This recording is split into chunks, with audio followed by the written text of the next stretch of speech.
আমি doctor S M Abdur Rahman, MBBS DMU and PGT consultant sonologist.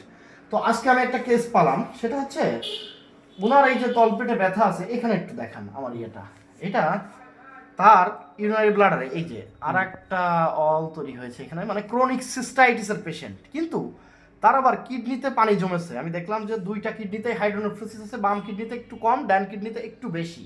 তো তার কারণটা যদি আমি দেখি, এখানে ডান কিডনিতে যেটা বেশি, এই যে ডান কিডনির এখানেই রাইট ইউরেটারোভেসিকো জাংশনে একটা পাথর, এই যে বড় পাথর এখানে তাকে বাধা দিচ্ছে। ফলে তার কি হচ্ছে, তার প্রস্রাবটা ডান ইউরেটার থেকে মূত্রথলিতে আসতে বাধা পাচ্ছে, ফলে তার কিডনি ফুলে গেছে, কিডনির ভিতরে পানি জমছে। আর বাম কিডনিতেও তার একটা বাম রাইট লেফট ইউরেটারোভেসিকো জাংশনেও একটা পাথর আছে, এই যে এখানে দেখান।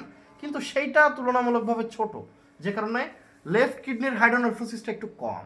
এই যে এই যে আমি যদি দেখি ক্রনিক সিস্টাইটিস। শেষ করেছে। ও সুন্দর আসছে। আচ্ছা, এটা আমি সেভ নিলাম। আর হাইড্রোনেফ্রোসিস যদি আমি দেখাই, এদিকে একটু দেখান কিডনিগুলো।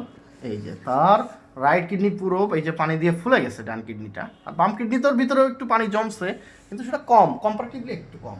ঠিক আছে, ধন্যবাদ, ভালো থাকবেন। যে কোনো জটিল কঠিন আল্ট্রাসাউন্ডের জন্য আসবেন, ইনশাল্লাহ আমি করে দিব। ঠিক আছে।